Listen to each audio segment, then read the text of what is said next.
ఇప్పుడే ఎన్గోల్డ్ బయర్స్ కి కాల్ చేయండి. మీ తాకట్టు బంగారం కష్టాలకి గుడ్ బై చెప్పండి. ఈ దెబ్బతో మా ఆఫీస్లో మా పరపతి బాగా పెరిగిపోయిందిరా. ప్యూన్ దగ్గర నుంచి కమిషనర్ దాకా ప్రతి ఒక్కడు నమస్కారాల మీద నమస్కారాలే. ఆ ఆఫీస్లో పనుండి బట్టి గాని నీ లైవ్ యాక్షన్ మిస్ అయ్యేవాళ్ళం కాదురా. ఈసారి ఎవరినైనా 4 పీకినప్పుడు మాకు కబురు పెట్టరా, చూడాలి. ఛే, ఎక్కడైనా కొడుకు గొడవ పెట్టుకొస్తే పేరెంట్స్ మందులిస్తారు, మీరేమో మందులేస్తున్నారు. అసలు మీరు పేరెంట్స్ అయినా? నువ్వు అసలు మా కూతురువేనా? ఈ రోజుల్లో వీళ్ళంటి వాడు ఇంటికి ఒకటి ఉంటే గానీ పనులు జరగవు.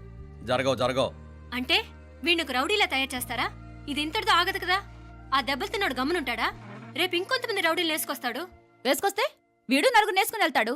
చాలకపోతే మేము తలో కర్ర పట్టుకుని జాయిన్ అవుతాం. దేవుడా, వీళ్ళ నువ్వే కాపాడాలి.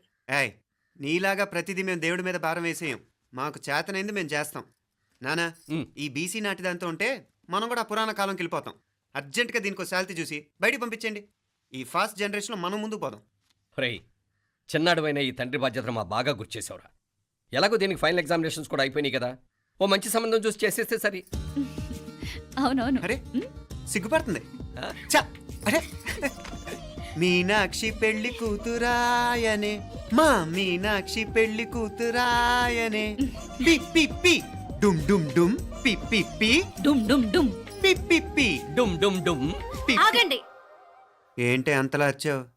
కాంపతీస్ ట్విస్ట్ ఏమేవో కదా. ఆ చేసేదేదో తొందరగా చేసేయండి, వీడి గొడవ తప్పుతుంది. అది గ్రీన్ సిగ్నల్ ఇచ్చేసింది. వెంటనే ఏదైనా మ్యారేజ్ బ్యూరోని కాంటాక్ట్ చేస్తే బెటర్ కదా. ఇలాంటి బ్యూరోల్ని ఇంటర్నెట్ని నమ్ముకోవడం అంత మంచిది కాదు. ఏదైనా మనాళ్ళలోనే దగ్గర సంబంధం చూస్తే మంచిది. ఇలాంటి మంచి చెడ్డలు చూడటానికి మా అక్కయ్య ఉంటే ఎంత బాగుండేది. ఏ పోయిందా? ఏంట్రా మాటలు? లేకపోతే ఏంటి నాన్న, ఈ మధ్య మీ అక్క ఉత్తరం ముక్కన రాసావా? కనీసం ఆవిడ ఎలా ఉందో కనుక్కున్నావా?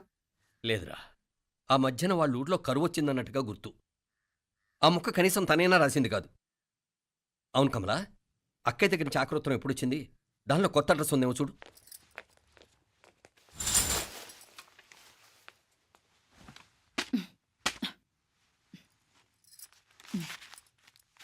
ఇవి చూడు. ఇదే ఆఖరిదనుకుంటా. మా ఇది ఓపెన్ కూడా చేసినట్లేదు. ఏంటి ఓపెన్ చేయలేదా? ఇటీ ఈ చేతిరాత మా అక్కయ్యలాగానే ఉందే. లానే ఉంటాం కాదు, మీ అక్క దగ్గర నుంచే. మరీ ఫాస్ట్ జనరేషన్ అయిపోయి సంవత్సరం క్రితం వచ్చిన లెటర్ను ఓపెన్ చేసి తీరుకు కూడా లేకుండా పోయింది. చిరంజీవి ఆనందరావుకి మీ అక్క ఆశీర్వదించరా అనేది, పిల్లలు మీరు క్షేమంగా ఉన్నారని భావిస్తున్నాను. మీ బావ పోయిన దగ్గర నుంచి ఆరోగ్యం అంతంత మాత్రంగానే ఉంది. దానికి తోడు మనిషిని పాము కాటేసినట్టు మన ఊరిని కరువు కాటేసింది. వర్షాలు లేక పొలాలన్నీ బీడివారిపోయాయి. వానలు పడాలని మొక్కని దేవుడు లేడు. గొడ్లు కూడా సరైన తిండి లేక ఎముకలు గూళ్ళైపోయాయి. అందరూ ఊరు వదిలి వలసిపోతున్నారు. నేను కూడా పక్క ఊరికి వెళ్ళిపోదాం అనుకుంటున్నాను. ఖర్చులు కొంచెం ఇబ్బందిగా ఉంది. ఏమనుకోకుండా 2000 ఉంటే సర్దామని ఈ ఉత్తరం రాస్తున్నాను. అమ్మా నాన్నలకు గుర్తుగా మిగిలిపోయిన ఆ పొలం అమ్మటానికి మనసు రాక నిన్ను అడుగుతున్నాను. వెంటనే ఏ విషయం తెలియజేస్తామని ఎదురు చూస్తూ మీ అక్క పార్వతి. ఏంటి నాన్న ఇది? రక్తం పంచుకు పుట్టిన అక్క సంగతి కూడా పట్టించుకోలేనంత ఫాస్ట్ జనరేషన్ అయిపోయింది. మీనాక్షి అన్నట్టు ఆ బీసీ నాటికి వెళ్ళిపోవటమే బెటర్. హలో, రేపు నువ్వు కూడా అంతే నాయనా. ఇప్పుడేమో పీపీపీ అని తోకలా తిరుగుతున్నావే, రేపు ఆ డుండుండుం కాస్త అయిపోతే నేను కూడా కనపడ్ను. ఎప్పుడు నీ పెళ్ళం, నీ పిల్లలు, నీ ఆస్తులు, నీ గొడవలు. ఆపుతావా నానా? దీని ముక్కుకు తాడేయాలంటే మీ అక్కంటే మంచి సంబంధాలు చూస్తాను కదా. ఎక్కడున్నా తను నేను తీసుకొస్తాను. తన్ని తీసుకొస్తావా? తన్ని తీసుకొస్తాను.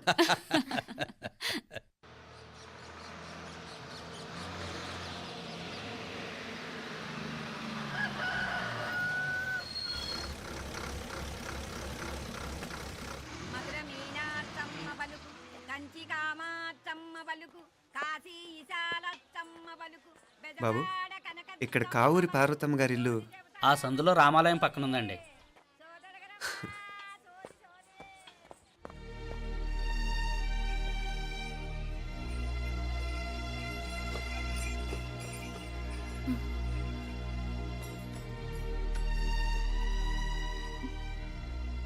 తమ్ముడు?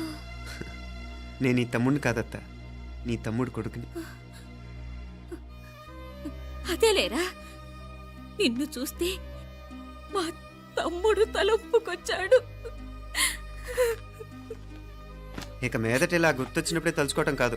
ఇక నువ్వు నీ తమ్ముడి దగ్గరే ఉంది కానీ బయలుదేరు. ఏరా, గుర్తొచ్చినప్పుడు మాత్రమే తలుచుకునేది నేనా, మీ నాన్నరా? బాధే అత్త, నీ తమ్ముడు కూడా చాలా బాధపడుతున్నాడు. ఆ గవర్నమెంట్ ఉద్యోగం సంగతి నీకు తెలీదు. బండి చాకరీ అనుకో. ఇక నీ తమ్ముడు లాంటి సిన్సియర్ ఆఫీసర్ అనుకో. ఇల్లంతా పనులు. దానికి మీ మరదలు కూడా తోడైంది. ఇద్దరు బిజీ బిజీ. చదువులతో మేం బిజీ. మా ఇల్లంతా బిజీ బిజీ. ఇక మా ఊరు సంగతి అయితే మొత్తం గజిబిజీ. ఎవరెంత బిజీ అయినా తోబుట్టుల మధ్యన బిజీ అనే మాట రాకూడదని నేను వచ్చాను. నా మంచి అత్తే కదూ. మనసులో ఏం పెట్టుకోకుండా బయలుదేరు.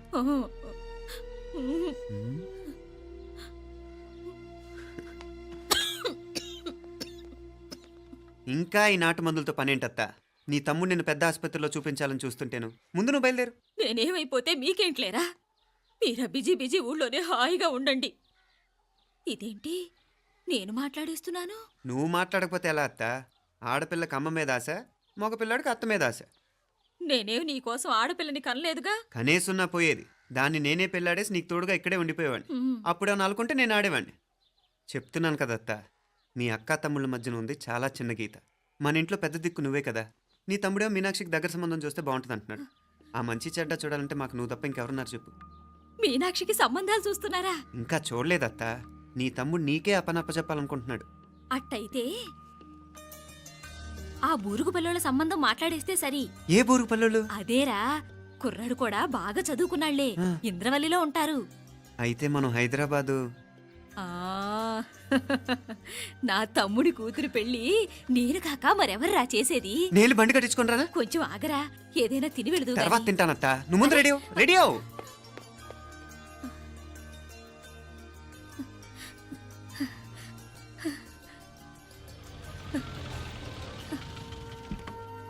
అత్తా, ముందు నువ్వు పద. సామాన్ నేను తీసుకొస్తాను కదా. ఇక్కడ సర్దుబాట్లు ఉంటే తర్వాత నాన్న వచ్చేస్తారు. సరేనా? బయలుదేరు. వస్తానమ్మా. వెళ్ళరామ్మా. సావిత్రమ్మా వస్తానమ్మా. మంచిదమ్మా. రాఘవయ్య గారు వస్తాను. పెళ్లికి మీరంతా తప్పకుండా రావాలి. వస్తాను.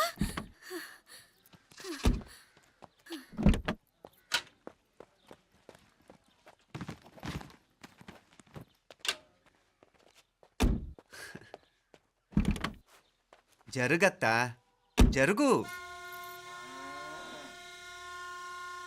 అత్తా, అత్తా,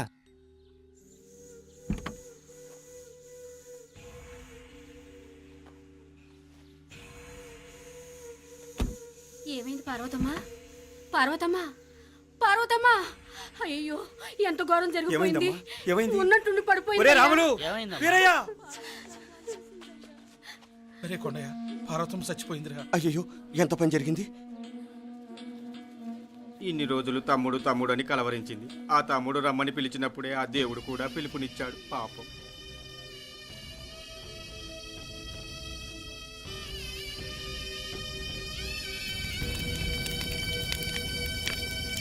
మా నాన్నగారి సంతానంలో నేను తప్ప ఇంకెవ్వరూ మిగల్లేదు.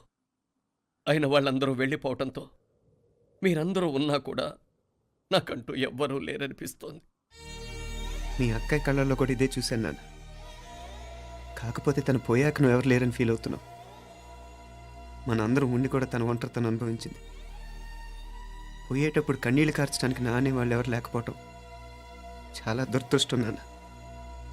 పగాడికి కూడా ఈ పరిస్థితి రాకూడదు. తెలుసో తెలియకో నాన్న చాలా తప్పు చేశాడనిపించింది. ఎంత మెకానికల్ లైఫ్లో పడిపోయినా తోబొట్టులు నిర్లక్ష్యం చేసుకొని పోగొట్టుకోవటం మహాపాపం.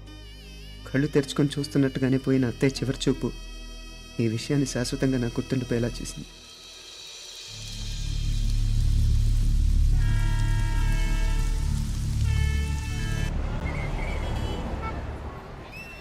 పిచ్చి పిచ్చి వేషాలు వేయకుండా, అటు ఇటు దిక్కులు చూడకుండా, ఎక్కాల్సిన ట్రైన్ మిస్ కాకుండా జాగ్రత్తగా ఎక్కండి. ఇక్కడ ట్రైన్ ఎక్కువసేపు ఆగదు. ఆ టైంలో నీళ్ళ కోసం దేనికోసం కిందికి పరిగెత్తకుండా ముందే వాటర్ బాటిల్ నీళ్లు నింపుకునేడు. చెప్తుంటే యూస్లెస్ లో కూర్చుంటావు. లే, లేడీస్ కంపార్ట్మెంట్ లో ఎవడన్నా మగవాది కూర్చుంటే టీటీ కంప్లైంట్ చేయి. అర్థమైందా? ఇది మన ఊర్లో కాదు. ఈ ఊర్లో పోకిరి వెధవులు ఎక్కువ. ఏదో మంచి కోర్స్ కదా అని ఎంట్రన్స్ ఎగ్జామ్ రాయించడానికి ఇక్కడికి తీసుకొచ్చాను. రిజర్వేషన్స్ కూడా అలాగే తెచ్చాయి. ముందు ట్రైన్లో మాకు, తర్వాత ట్రైన్లో మీకు. వీళ్ళేం చిన్న పిల్లల ఏంట్రావు గారు, మన ఆడపిల్లలంతా ఒకటిగానే ఉన్నారు కదా. ఏమిటి ఒకటిగా ఉండేది యూస్లెస్ ఫెలో. ఇష్టం వచ్చినట్టు ప్రవర్తిస్తే కుదరదు. నేను చెప్పినట్టు వినాలి, లేకపోతే తోలు వదిలేస్తాను. ఇతనిసారి కూడా నేను ఇలాగే చెప్పాను, నువ్వు వినలేదు. ఈసారి వినకపోయావా నరికి పారేస్తానంటే జాగ్రత్త. ఎల్లం కొట్టిన రాయిలా నిలబడతామంటే చెప్పింది వినపడుతుందా లేదా? ఇగో ట్రైన్ ఆగినప్పుడల్లా ప్రతి స్టేషన్ లోనే ఎక్కండి. అర్థమైనవి కొనుక్కు తినద్దు. నేను అక్కడ మన ఊళ్ళో స్టేషన్ లో సిద్ధంగా ఉంటాను.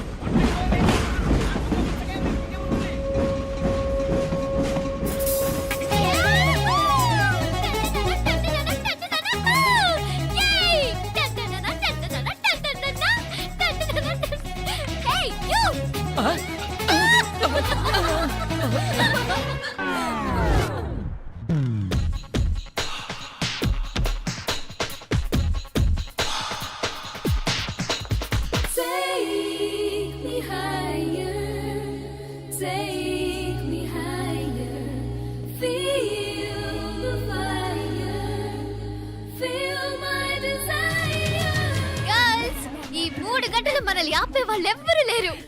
ఇంకా ఈ హైదరాబాద్ మనదే. So let's enjoy.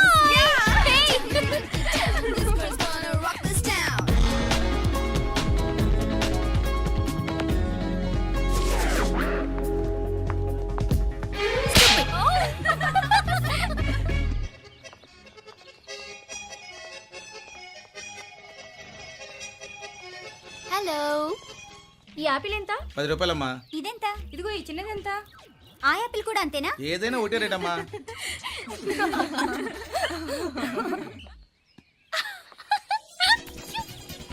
Hey girls, it's okay, come. Come on.